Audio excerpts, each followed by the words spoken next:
Check one, check, check, check. Check.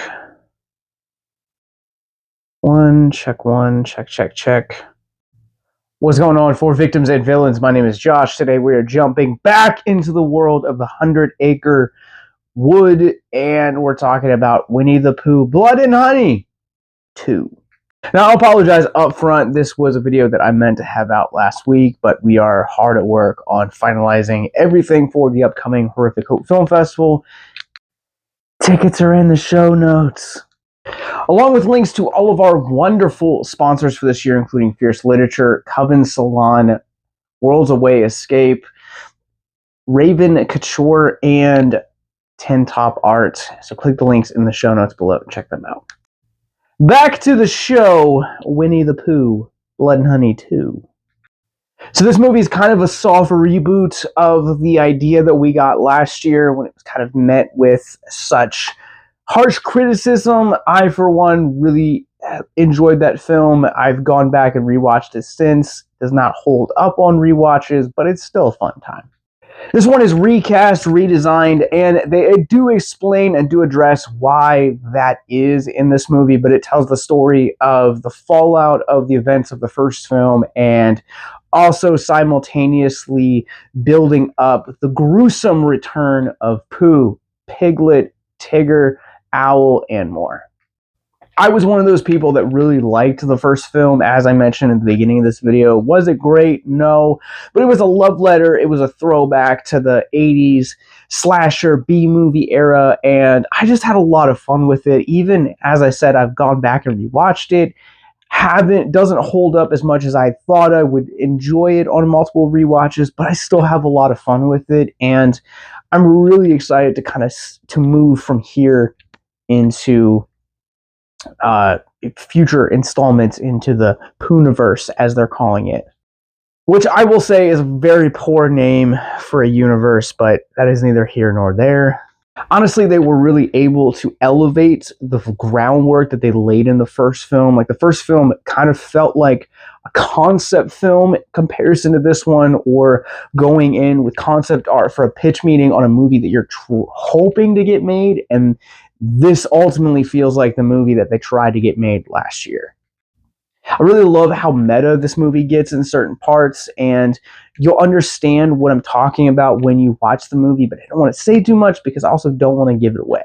I am of the mindset that I really enjoyed the first Terrifier film. Is it a great movie? No, it's kind of just mediocre, but you can definitely see that there is ideas that Damien Leone is playing with and wanting to establish further into a franchise or a much larger storyline. And then you move into Terrifier 2 and you get to kind of just see, oh my God, this is the vision that this guy has. It's so sick and it's twisted and it's really, really well done. And that's how I feel moving from Blood and Honey 1 to Blood and Honey 2.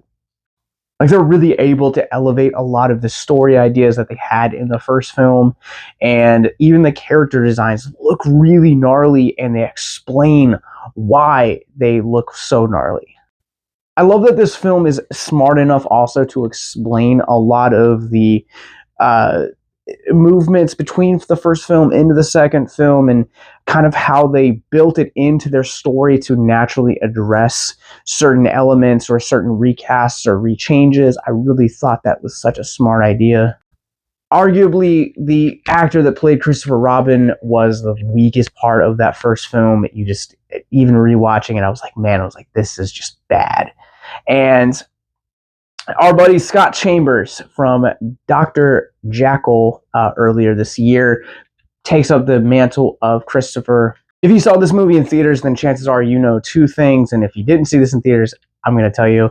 But it looks like Scott Chamers is going to have a pretty creative hand in this franchise moving forward, which I'm really excited about because he's exceptional in this movie. I really talked about how much I loved his performance in Dr. Jekyll, and I feel like that performance compared to this performance is like night and day. Like, he was good in Dr. Jekyll, he is great in Blood and Honey 2. The character arc of Christopher Robin in Blood and Honey 2 is the absolute emotional foundation for this film, and I just love how it's a continual theme throughout it. It has excellent payoff. There's a great mystery woven into it. This isn't just a film that is just a slasher. This is a film that has a lot of moving parts that have excellent payoffs in the end and really give you a hope for the future of this franchise. The world building that Rhys Frake-Waterfield does here, absolutely incredible. There are very subtle elements of the world building that I think really do lay the groundwork really well. It feels like they actually took their time with this and crafted a story that is not only compelling, but also at the same time is breathing life into this franchise while also thinking of its future as well. Which you can't say for all movies. You look at the Tom Cruise The Mummy movie, and I think that movie is dumb fun, but there was way too much world building and not enough storytelling to tell, and I think Waterfield does a good job at balancing both here. The character designs, I have to talk about these because if you guys have seen this online, then you know that they are utterly incredible, and seeing them in live action definitely do not disappoint.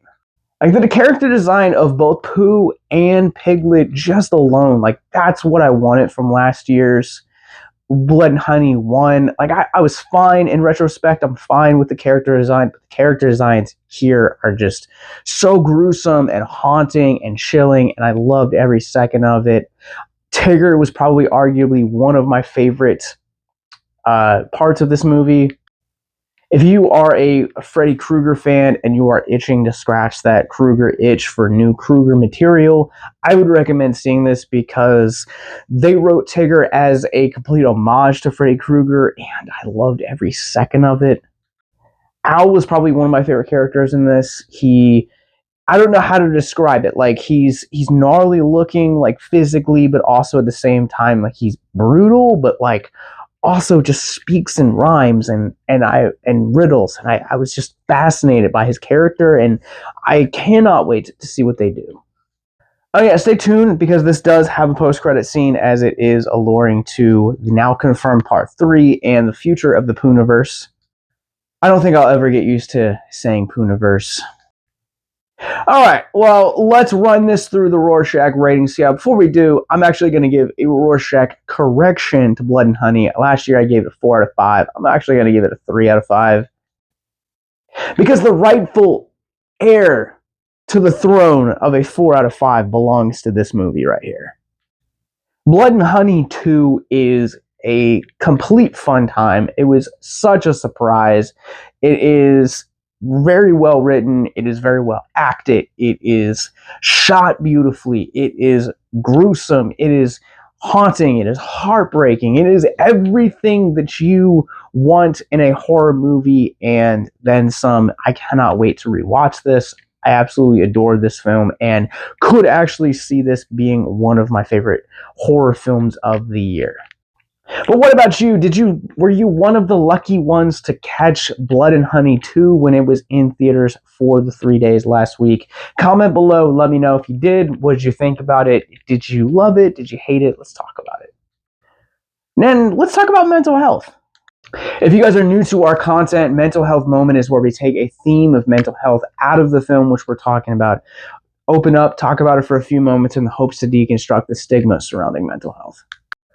This film handles trauma in one of the best, most realistic ways that I've ever seen portrayed on the topic on a screen. And from a horror movie, villainizing Winnie the Pooh, of all things.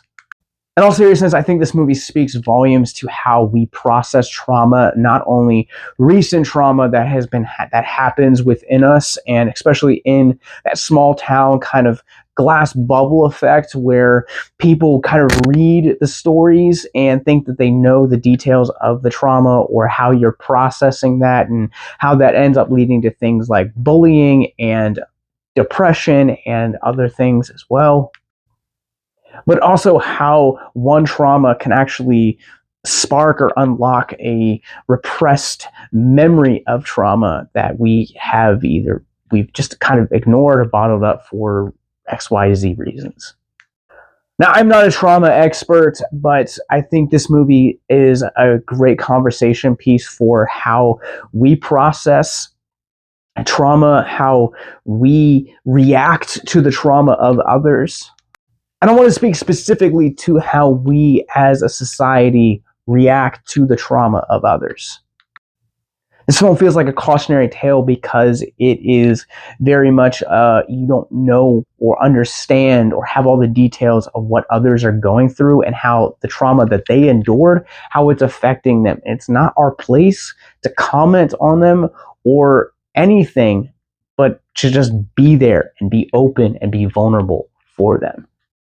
So if you have someone in your life that recently has just experienced a traumatic event, don't ask for details, just be there for them. Just when they're ready for it, they'll open up. But I would also recommend checking out some of our mental health resource libraries in the description below as well.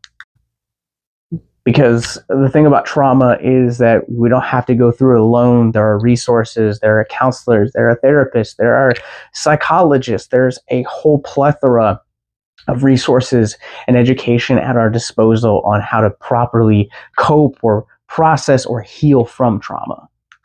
And that's going to do it for us on this episode, but in the show notes below, you guys will find links to get tickets to our mental health resource library, also get tickets to our Horrific Hope Film Festival, first film festival of its kind, to be horror-centric and mental health focused as well. We have a great lineup, and speaking of trauma, we will be covering an entire block of films revolving around the subject.